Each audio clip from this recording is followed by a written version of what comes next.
Hello folks, welcome to my review of the Hotpoint Extra Space Microwave. Now you might be thinking, why are we reviewing a microwave? Isn't it just a microwave? Does it really need to be reviewed? I mean, what can it do different? Well, there's one major feature in this that is quite different to a lot of other microwaves. And I'll show you that right now by opening the door.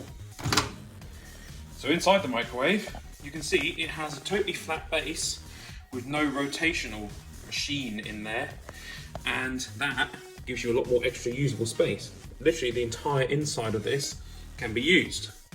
Now, as with a lot of microwaves, we've had it for a while and you do get a bit of yellowing on the paint in there, but it also has a self-clean setting, which is somewhat unusual. So close that up. So there's a setting here, you press that and it will clean itself. It also has various other settings for timings and different meats and things like that. We primarily use it just to reheat food rather than cook it from sort of scratch, but it's got a good amount of options on there for that. It's got an easy to use button here. You simply press it and that starts it, and stop it at the bottom. You can increase the time by turning it or pressing the button, but I'll stop it for now. It doesn't need to run. It's got a good, nice, easy square design with a flat top on it, which means you can store things on top. It doesn't get too hot even if you put something in there for a long time. For example, we put jacket potatoes in there and we'll sit maybe, sort of depending on the size, 2 each, so we'll have 4 in there and leave it on for 20 minutes cooking them prior to putting them in the oven.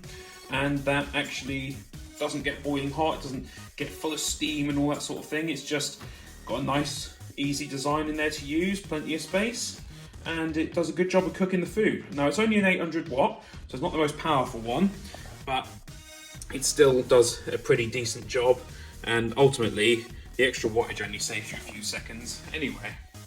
We haven't found any issues with paint bobbling or rusting or anything like that, and this has been quite extensively used over the years to reheat many different things, including all the things you got down in there. The screen hides nicely away behind the door. The only downsides of this are it is 800 watts, could be more powerful, but I don't consider that much of a downside. And also the front panel, this front screen here, it looks nice, but it is almost impossible to keep completely clean. As you can see, I've actually cleaned that and it's very tough to get that completely clean. Now this would retail in the UK for around about £180.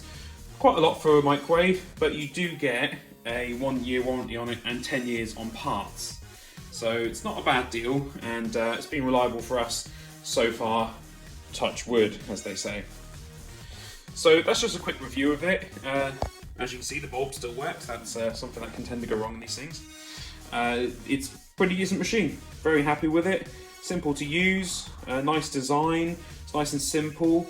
It's got tons of options though, everything you need in there. We're very happy with it, and for the price it's totally worth it. So that was just a quick review of it, and I hope you enjoyed this video. If you did, remember to give it a like, comment, subscribe, check out my Patreon, and I'll see you in the next one. Thanks for watching.